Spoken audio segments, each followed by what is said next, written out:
Ungkapan mantan Ketua Umum PP Muhammadiyah Amin Rais, ia mengibaratkan pemilihan Presiden 2014 harus dihadapi layaknya Perang Badar, bukan Perang Uhud, menjadi kontroversi.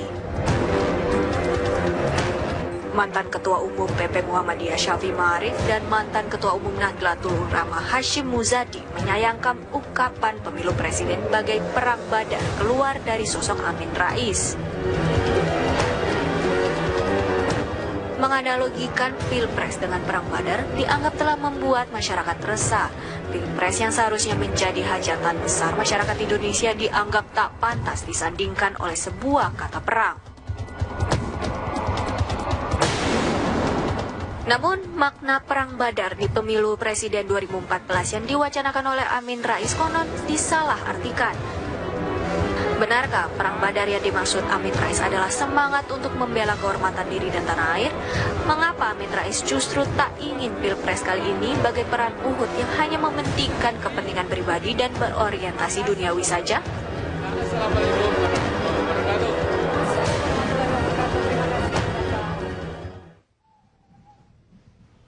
Ya pemirsa, dalam beberapa waktu terakhir, dalam pekan-pekan terakhir ini tentu Anda sering mendengar istilah Perang Badar. Istilah ini muncul ketika Ketua MPP PAN Amin Rais dalam kesempatannya lalu di Jakarta menyampaikan bahwa Pilpres 2014 ini seperti Perang Badar. Namun beberapa akibat dari istilah ini kemudian menjadi opini dan kemudian ditanggapi oleh sejumlah tokoh secara negatif. Dan setelah itu memang belum ada banyak pernyataan dari Amin Rais sendiri tentang apa sebenarnya dimaksud dengan Perang Badar ini. Apakah benar seperti yang dituduhkan beberapa pihak tentang Perang Badar yang kemudian diopinikan di media? Untuk mengklarifikasi hal ini dan mengkonfirmasi hal ini bersama sudah ada Pak Amin Rais. Selamat pagi Pak Amin. Pagi Mas. Ya. Pak Amin ketika menyatakan Perang Badar itu bisa diulang lagi Pak. Konteksnya sebenarnya seperti apa Pak? Jadi 25 Mei saya dapat kehormatan berikan pengajian di depan umat Islam Jakarta. Yang diundang itu semua lapisan, semua kelompok, bahkan semua partai. Ya. Nah di situ, ini saya ulangi lagi, insya Allah memori saya masih bagus, ya belum pelupa. Ya.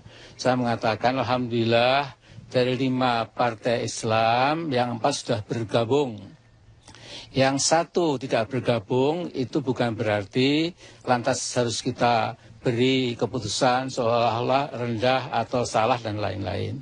Saya katakan, saya masih ingat dalam spirit Al-Quran, surat Al-Hujurat itu dikatakan, jangan sampai orang beriman itu sebagian mengejek, ya, memandang rendah kelompok yang lain, siapa tahu yang diejek justru lebih mulia, lebih bagus. Ya. Karena itu saya mengatakan jangan sampai satu partai yang nggak bergabung tadi itu diberikan konotasi yang kurang bagus karena semuanya sama. Nah, semua ijtihadnya sama, tidak boleh saling ejek-mengejek. Bahkan kalau dalam lanjutan surat Al-Hujurat itu umat beriman itu harus menjauhi purbasangka. Karena purbasangka itu sebagian besar adalah dosa. Bahkan dikatakan apakah engkau tega memakan bangkai atau jenazah saudaramu, pasti kamu merasa jijik. Jadi dalam perspektif Quran itu Mas, orang menjelekkan, mata-matai, bicara kurang betul itu seperti memakan bangkai saudaranya sendiri. Sangat dramatis. Nah setelah itu, saya mengatakan dalam hidup ini, dalam perjuangan apapun, itu ada contoh yang harus kita ambil.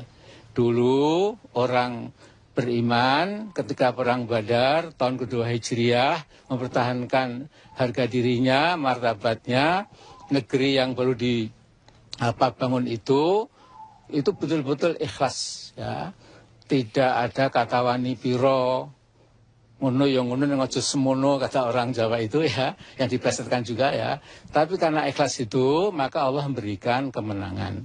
Berbeda dengan perang Uhud, itu orang mukmin menderita kekalahan karena belum apa-apa sudah mikir, waduh berapa nanti rampasan perang kita peroleh, berapa ghanimah yang kita dapat, nah sehingga Allah tidak memberikan ridho atau izin kemenangannya itu. As simple as that. Nah, untuk melengkapi beginilah ya, saya juga agak prihatin banyak tokoh yang nimbrung padahal tidak datang. Ya. Nah, ini ada klarifikasi dari Pak Dr. Anton Tabah. Beliau sudah kirim ke sana, kemari ya. Beberapa pihak telah dikirimi SMS, ini saya bacakan. Pak Anton Tabah mengatakan, kirim SMS ke Pak Salahuddin Wahid. Saya quote, kata Pak Anton, saya saksi langsung gimana konteks bicara Prof. Amin tentang perang Badar dan perang Uhud. Sedang Pak Salahuddin tidak tahu, maksudnya tidak datang. Konteks Pak Amin bilang di perang Badar, Muslim tanpa pamrih maka menang. Perang Uhud Muslim kalah karena pamrih cari rampasan perang.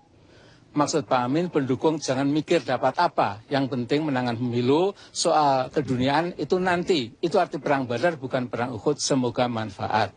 Kemudian Pak Anton Tabah, perwira Polri kita mengatakan, Prof. Amin saya sudah SMS ke Pak Salahuddin. Beliau terima kasih atas koreksi saya dan minta maaf. Nuwun Anton Tabah. Sesungguhnya ini kalau ini masih terus menjadi kampanye yang malah membingungkan, saya usul ya TV One karena rekamannya masih ada ya, minta ke panitia yang bagian itu ditayangkan mungkin 5-6 menit saja sudah selesai. Pak Amin, ketika tadi berbicara tentang keikhlasan perang Badar yang kemudian dikaitkan dengan keikhlasan dan tidak seperti perang Uhud yang mengharapkan sesuatu, apakah Bapak yakin dalam politik bisa seperti itu Pak, tanpa pamrih apapun gitu, tidak hanya ikhlas saja Pak? Ya, jadi memang saya kira manusia pasti punya kepentingan, maslahah, punya interest ya. Cuma kadarnya itu ada yang sangat lebat dan sangat pekat begitu, kadang-kadang ini membutakan nurani. Tapi ada yang balance ya, antara bimbingan akhlak yang mulia, bimbingan etika dengan kepentingan yang manusia memang tidak pernah lepas dari kepentingannya itu. Ya. Nah jadi sesungguhnya ini bukan menghadapi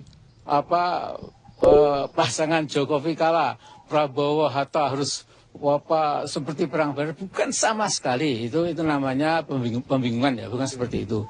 Jadi saya katakan, siapapun ini terutama saya tujukan kepada teman-teman itu yang sudah bergabung itu, kalau Anda sekali ini tidak terlalu banyak pamrihnya, berjuang untuk masa depan dengan ikhlas, mudah-mudahan menang. Karena saya tahu saya lama ketemu Mas Prabowo dan timnya itu, yang akan dibangun bukan melawan sama bangsa, tapi bagaimana menegakkan kedaulatan ekonomi kita, integritas wilayah kita, martabat harga diri kita dan lain-lain, bukan ya katakanlah merunduk kepada kepentingan asing.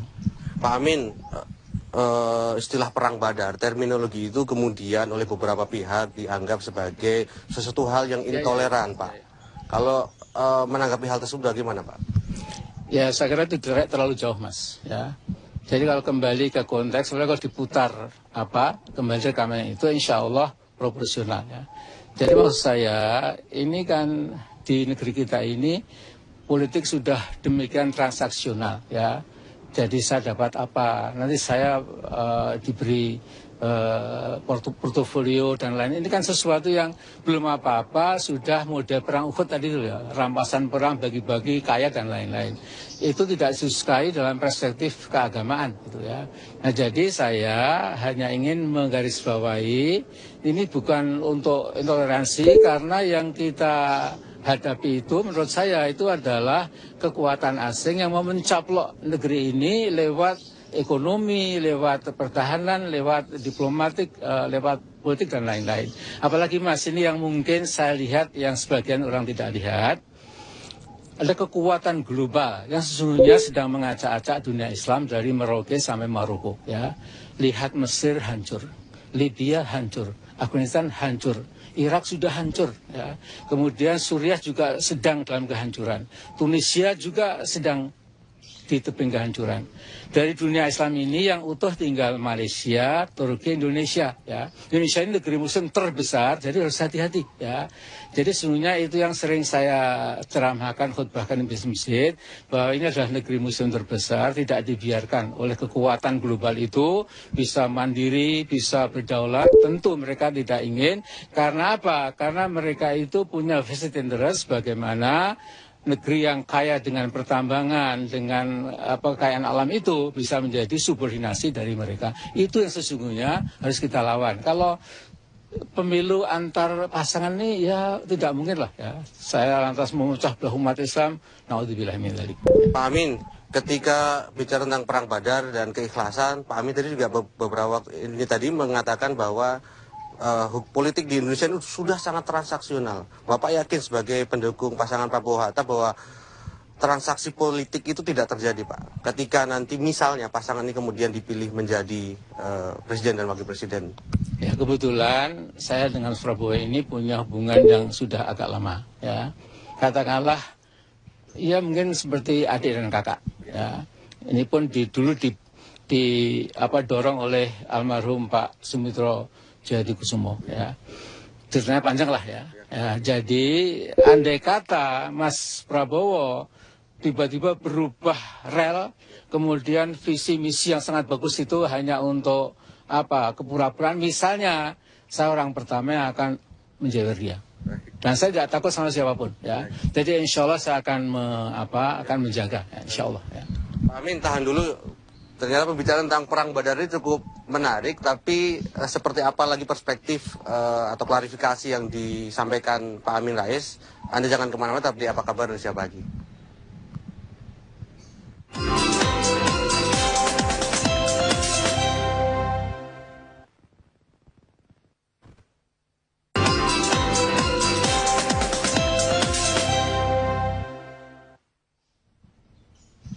Pemirsa masih di Apa Kabar Indonesia Pagi dan masih bersama Pak Amin Rais. Kita akan coba gali lagi, konfirmasi kembali tentang Perang Badar, Pak. Yang beberapa waktu terakhir ini cukup seru perbincangannya.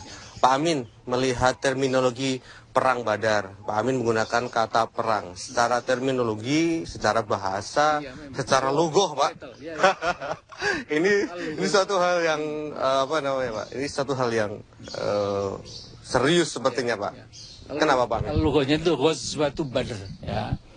Dalam bahasa Inggris itu bukan battle, bukan Badr war, tapi Badr battle, ya. Juga Uhud battle, ya. Nah, yang harus saya garis bawahi untuk kesekian kalinya, saya mengatakan semangat perangnya itu semangat enthusiasm, ya. Jadi burning desire, ya. Hamasah dalam bahasa Arabnya itu, ya. Itu yang harus kita petik. Ya, jadi perjuangan itu bisa berupa military konflik, bisa perjuangan politik, bisa perjuangan menegakkan keadilan, batas kemiskinan, pengangguran, semua perjuangan.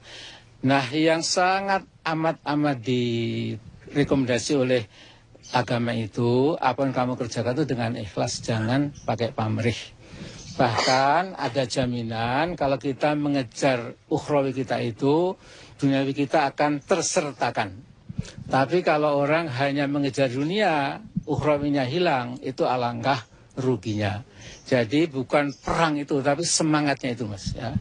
Artinya itu bukan perang yang terkait dengan violence, dengan kekerasan. No. Ya. Jadi tidak ada konotasi saya mengajak violence sama sekali, ya. Jadi sekali lagi saya ulangi, semangatnya itu, ini kan semua tokoh datang, ya. Yang datang itu paham, yang nggak datang cuma 1-2 paragraf di media massa, terus maaf itu melabrak saya, inilah kesempatan dan lain-lain. Bahkan ada teman-teman Muhammadiyah, saya lupa namanya lah, yang luar biasa, ya. Tapi itu okay, ya, itu sangat normal, sangat biasa dalam pergaulan hidup itu, ya. Nah, jadi ya itulah semangatnya yang penting, ya. Pak Amin, di satu sisi Pak Amin terkait dengan Perang Badar ini juga dianggap sejumlah pihak untuk telah melakukan kampanye hitam. Itu bagaimana, Pak Amin? Nah, kalau boleh ini istilah baru, ya. Di samping kampanye hitam, kampanye negatif, itu ada kampanye pembingungan, ya. Jadi confusion making campaign, ya. Jadi mas sederhana dibingungkan ya, seolah saya memecah belah persatuan umat, saya memecah bangsa, mengajak berperang, Masya Allah. Jadi dibingungkan. Jadi saya kira saya usul, kalau bisa Bawaslu menambah item di samping kampanye hitam, juga kampanye pembingungan. Ya, dibulak-balik fakta, digoreng-goreng, nanti malah kasihan. Ya, jadi saya sesungguhnya, tadilah sikap kenegaraan Pak Saudin Wahid, setelah diberitahu, oh iya, mohon maaf, selesai. Ya. Artinya Pak Amin juga meminta tokoh-tokoh lain untuk melakukan hal yang sama seperti Pak Salahuddin. Salah, terlalu apa? Nanti lagi nanti ya. Ya itu, Mas katakan contoh Pak Saudin Wahid ini, saya juga kenal baik. Beliau juga ulama, juga lulusan ITB, ya. Jadi dunia paham, agama paham, ya. Begitu tahu, oh begitu toh. Pak Anton ya sudah, saya mohon maaf. Selesai. Ya. Pak Amin, ini kasus lain Pak. Ini pembicaraan lain selain perang Badar Pak. Ini yang cukup menjadi perhatian publik tentang kasus 98, kaitannya dengan kejadian 98. Kemudian kita ingat bahwa waktu itu Pak Amin cukup ditekan oleh TNI dan sempat kemudian menggagalkan rencana People Power pada dini hari. Dan ini saat itu kan juga tokoh yang disebut-sebut menekan Pak Amin adalah tokoh yang Bapak dukung sekarang, Prabowo Subianto. Komentar Anda Pak? Ya, itu sama sekali tidak benar ya. Jadi secara mutlak kategoris tidak benarnya. Ada orang lain ya. Jadi menjelang People Power yang saya akan membawa teman sebanyak mungkin ke Monas itu, syukuran reformasi, itu istilah yang lebih teduh dari People Power itu. Paginya menjelang subuh saya diberi tahu dari Mabes ABRI, Mas Amin Rais, tolong itu batalkan. Karena kalau terjadi nanti seperti korban Tiananmen Square di Beijing, itu pun akan kami lakukan demi stabilitas politik. Ya. Dan saya pakai sarung, sandal jepit, pakai pakaian masih tidur itu, saya langsung ke Monas. Itu saya sudah melihat ada puluhan tank dan panser, ada gulungan kawat berduri di sekitar mulut gang jalan yang masuk Monas. Jadi sungguh-sungguh kemudian saya minta press conference, hampir 5 atau 6 stasiun televisi datang. Kemudian saya mengatakan kalau ada yang sedih, ada yang kecewa, adalah saya sendiri. Tetapi saya menghimbau bahwa syukuran massal di Monas itu dibatalkan supaya tidak jadi pertumpahan darah yang tidak perlu, gitu ya. Nah, jadi akhirnya saya batalkan dan sebagai gantinya rombongan ratusan ribu mahasiswa dan masyarakat Jakarta itu bergerak ke halaman DPR MPR. Dan 20 Mei itu ya, di sana saya kira titik balik dari reformasi dan suksesi itu. Di sana saya mengatakan kita sudah bulat meminta ada pergantian pemerintahan dan lain-lain, agenda reformasi supaya dijalankan ya. Kemudian paginya ya dengan legowo Pak Harto mundur itu. Nah, kemarin saya ditanya wartawan, Pak Amin dulu kan mengatakan Prabowo dibalik semua semua penindasan dan lain-lain itu. Pak Amin mengatakan begitu. Nah, saya mengatakan Mas ini juga fabricated statement yang dibuat-buat. Saya tantang, Mas atau Mbak saya lupa ya. Kalau Anda bisa mencari kembali potongan koran media cetak yang ngomong seperti itu, atau rekaman radio, atau rekaman televisi yang ngomong seperti itu, saya akan jalan kaki Jakarta Jogja bolak-balik, kalau perlu sambil engklek ya. Saya nggak seperti itu ya. Jadi insya Allah saya tidak pernah menuduh Prabowo yang membunuh, itu enggak ya. Bahkan Mas Prabowo juga mengatakan ya secara tersirat adalah kelompok tertentu, tapi TV One nggak usah maksa saya, itu hak pribadi saya. Tapi kalau kapan-kapan visi-visi bisa saya katakan. Berarti ini highlight Pak, highlight bahwa stereotype atau tentang Prabowo itu sebagai pelanggar HAM, menghilangkan aktivis dan sebagainya itu bagaimana Pak? Mas Prabowo itu pernah menjadi cawapresnya Bu Megawati, duet ya, berduet ya. Kemudian sudah selesai toh sesungguhnya ya. Tapi mengapa sekarang yang mengusung masalah dengan Bu Mega itu lantas mencoba-coba mencari kembali? Saya takutnya Mas, kalau yang dicari-cari juga mencari kembali pihak yang lain, saya tahu sangat berat risikonya ya. Karena yang mencari-cari ini kalau dibuka lebih gawat ya. Baik. Ya, saya kira itu aja Mas ya. Pak Amin, terima kasih banyak atas informasinya dan klarifikasi terkait perang Badar dan juga terkait kejadian tahun 98. Dan saya mengingat ketika pidato Pak Amin pertama kali di MPR adalah ketika disodori tentang pidato, Pak Amin menyatakan bahwa saya tidak akan terlalu banyak mengatakan karena semakin banyak saya menyimpulkan maka ini akan tanggung jawab saya di depan Tuhan akan semakin baik dan saya tidak akan menyimpulkan lebih banyak. Kembali ke Anda ke pemirsa tentang yang bisa menyarikan apa yang sudah disampaikan oleh Pak Amin. Dan kini kita kembali ke Jakarta, Rivi, tentang Perang Badar yang kemudian diopinikan di media. Untuk mengklarifikasi hal ini dan mengkonfirmasi hal ini bersama saya sudah ada Pak Amin Rais. Selamat pagi Pak Amin. Pagi Mas. Ya. Pak Amin ketika menyatakan Perang Badar itu bisa diulang lagi Pak. Konteksnya sebenarnya seperti apa Pak? Jadi 25 Mei, saya dapat kehormatan berikan pengajian di depan umat Islam Jakarta yang diundang itu semua lapisan, semua kelompok, bahkan semua partai. Ya. Nah di situ, ini saya ulangi lagi, insya Allah memori saya masih bagus, ya belum pelupa. Ya. Saya mengatakan alhamdulillah dari 5 partai Islam yang 4 sudah bergabung. Yang 1 tidak bergabung itu bukan berarti lantas harus kita beri keputusan seolah-olah rendah atau salah dan lain-lain.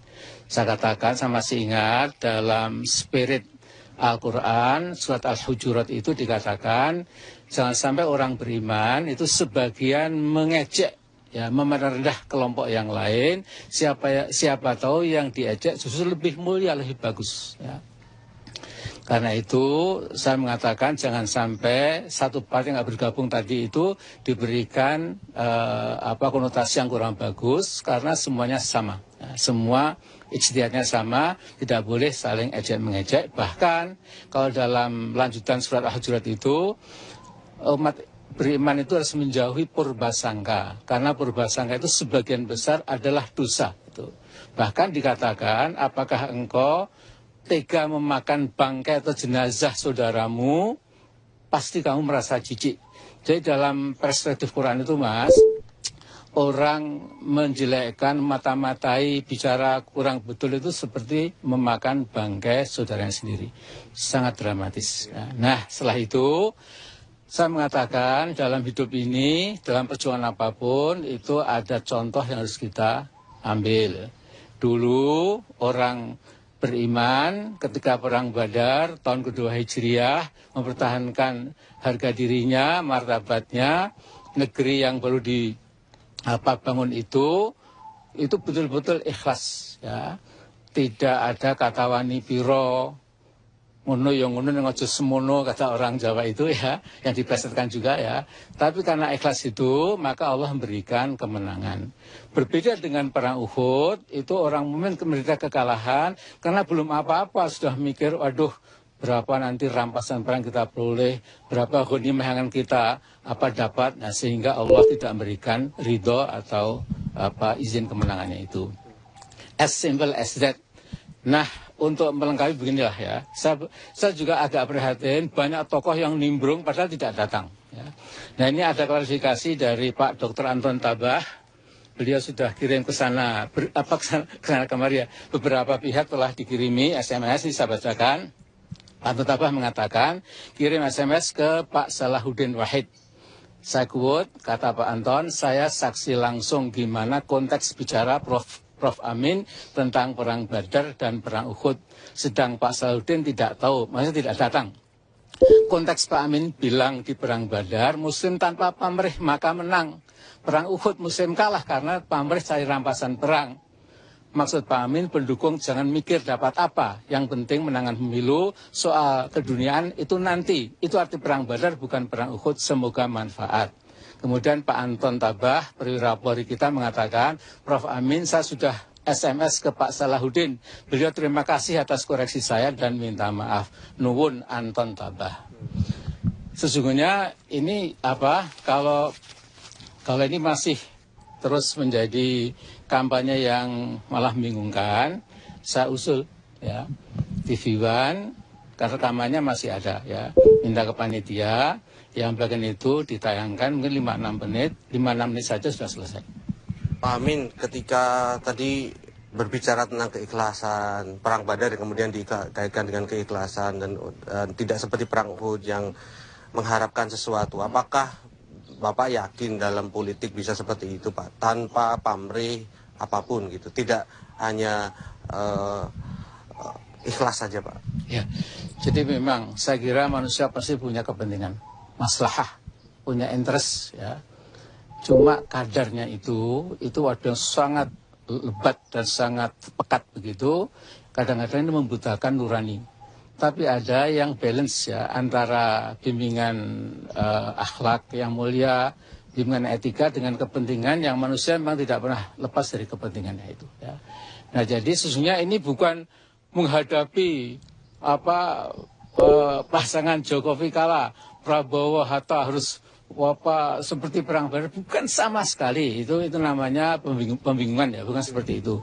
Jadi saya katakan siapapun ini, terutama saya tujukan kepada teman-teman itu yang sudah bergabung itu, kalau Anda sekali ini tidak terlalu banyak pamrihnya, berjuang untuk masa depan dengan ikhlas, mudah-mudahan menang. Karena saya tahu saya lama ketemu Mas Prabowo dan timnya itu, yang akan dibangun bukan melawan sama bangsa, tapi bagaimana menegakkan kedaulatan ekonomi kita, integritas wilayah kita, martabat harga diri kita dan lain-lain, bukan ya katakanlah merunduk kepada kepentingan asing.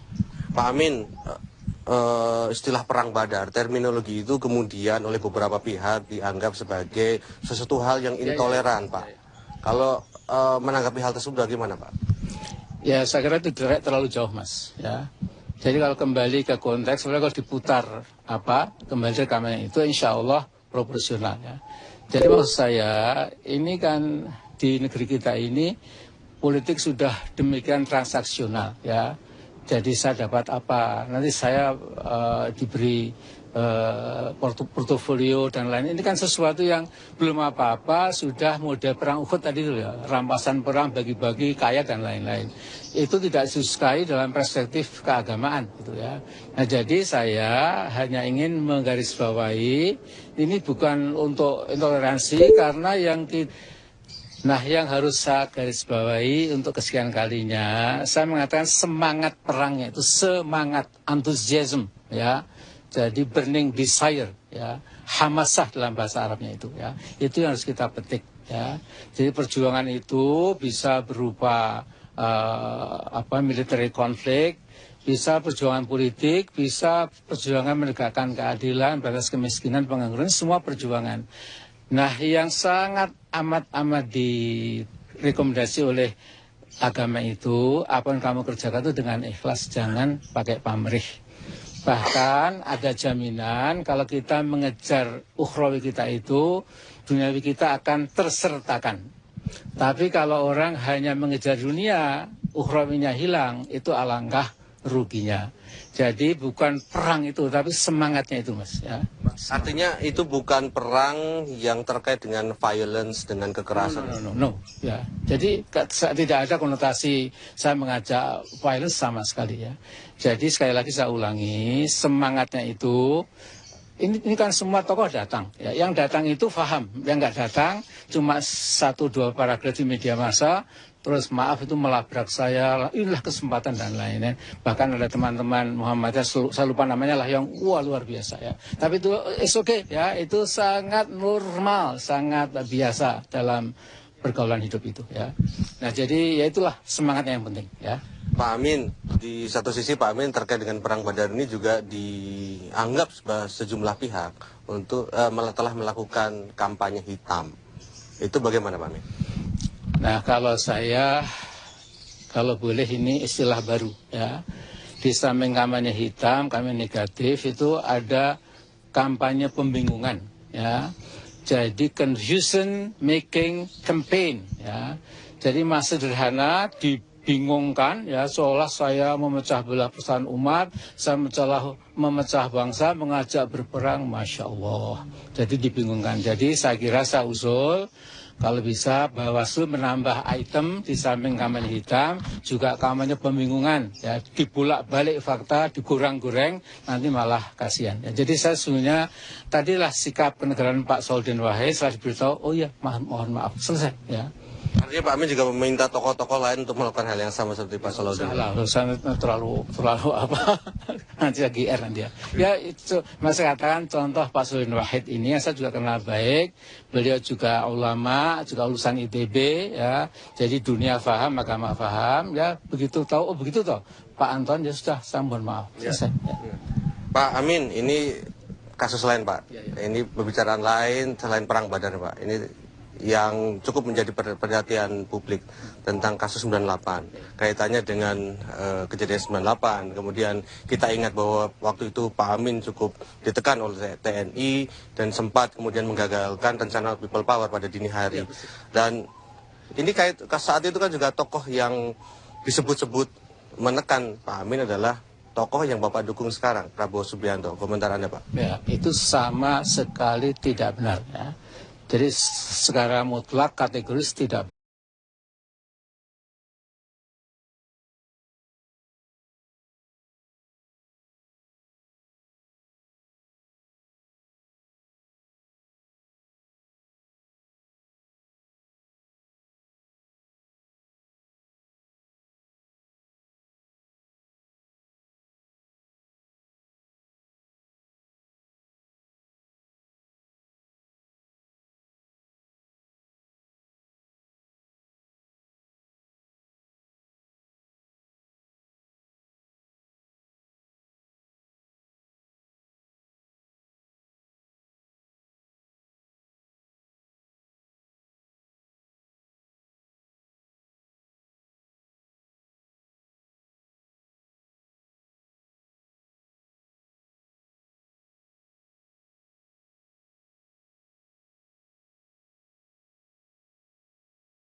Ungkapan mantan Ketua Umum PP Muhammadiyah Amin Rais, ia mengibaratkan pemilihan Presiden 2014 harus dihadapi layaknya Perang Badar, bukan Perang Uhud, menjadi kontroversi.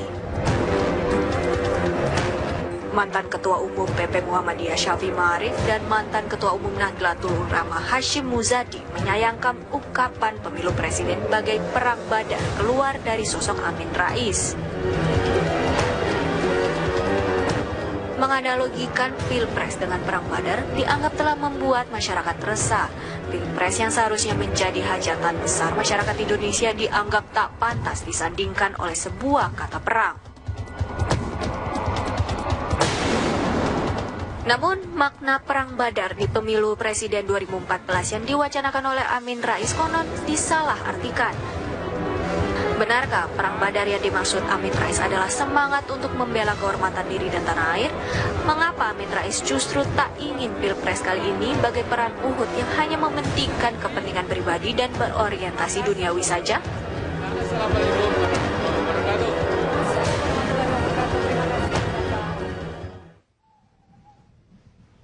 Ya pemirsa, dalam beberapa waktu terakhir, dalam pekan-pekan terakhir ini tentu Anda sering mendengar istilah Perang Badar.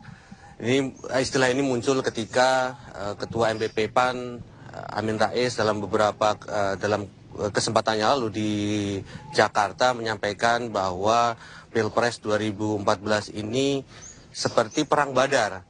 Namun beberapa akibat dari istilah ini kemudian menjadi opini dan kemudian ditanggapi oleh sejumlah tokoh secara negatif.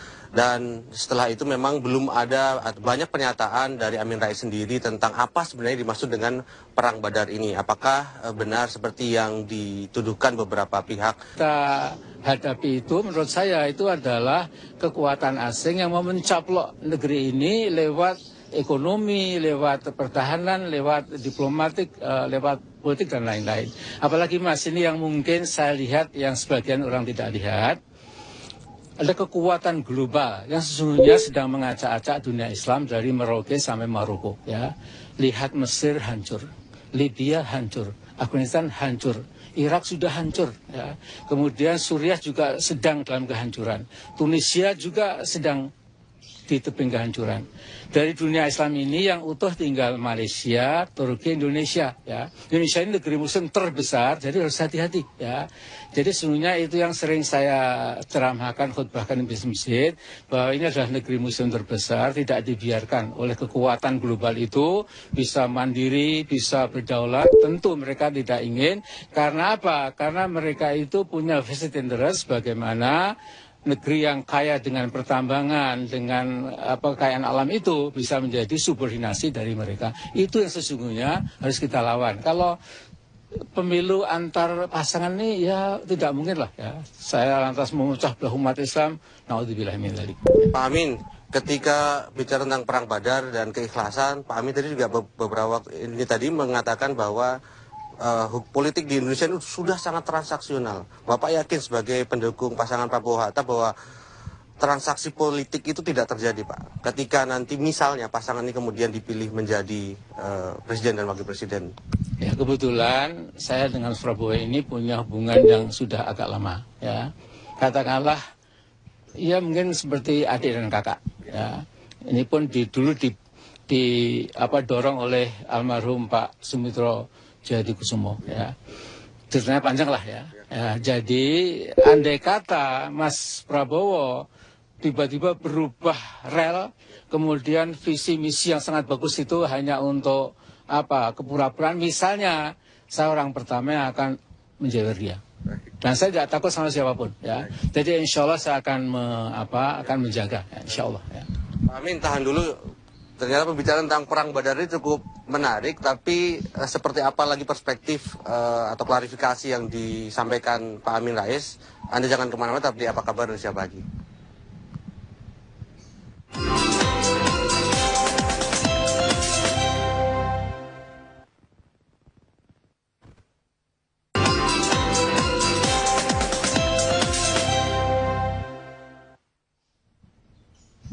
Pemirsa masih di Apa Kabar Indonesia Pagi dan masih bersama Pak Amin Rais. Kita akan coba gali lagi, konfirmasi kembali tentang Perang Badar, Pak. Yang beberapa waktu terakhir ini cukup seru perbincangannya.